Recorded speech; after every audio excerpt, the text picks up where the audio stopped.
नमस्कार मित्रांनो, तुमचे स्वागत आहे श्री स्वामी समर्थ. मित्रांनो, उद्या मोठा गुरुवार आहे, कारण उद्या आहे माघ महिन्यातील सगळ्यात मोठी संकष्टी चतुर्थी.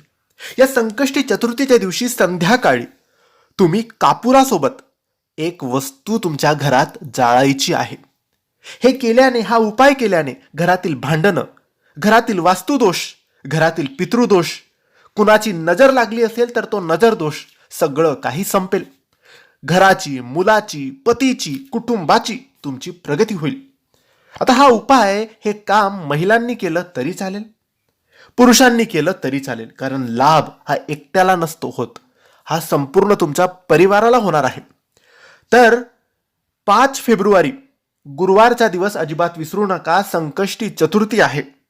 या दिवशी तुम्हाला उपवास करता येईल तर उपवास करा. गणपती बाप्पाचा आवडीचा नैवेद्य मोदकांचा गणपती बाप्पाला दाखवा. गणपती बाप्पाचा मंत्रजप करा. गणपती बाप्पाच्या मंदिरात जाऊन गणपती बाप्पाचं दर्शन घ्या.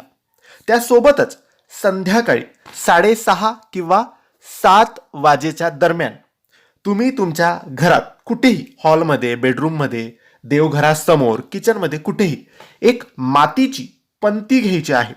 वापरलेली असेल तरी काही हरकत नाही, दिवाळीमध्ये आपण पंती आणतोच, तर पंती घ्या, किंवा जुना दिवा असेल तो जुना दिवा घ्या. त्यामध्ये 1-2 कापुराची वडी टाकायची आहे. ती कापुराची वडी टाकल्यानंतर तुम्हाला त्या कापुराच्या वडीवर 1 किंवा 2 लवंग टाकायची आहे. जी लवंग कुठूनही तुटलेली, फुटलेली नसायला पाहिजे, अखंड अशी लवंग पाहिजे. ज्या लवंगचं फूल असतं ते फूल कुठूनही तुटलेलं नको, अशी लवंग त्या दिव्यात टाकायची आहे.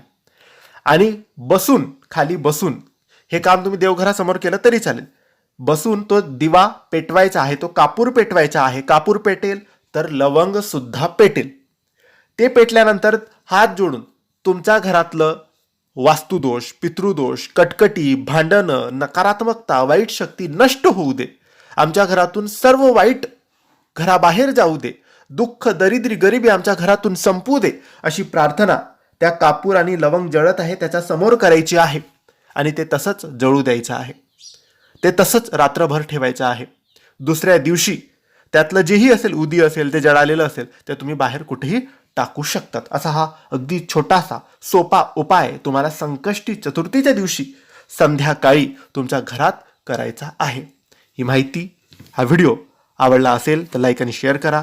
काही प्रश्न असतील तर कमेंट्सद्वारे विचारा. आमच्या चॅनलला सबस्क्राईब करायला विसरू नका. धन्यवाद. श्री स्वामी समर्थ.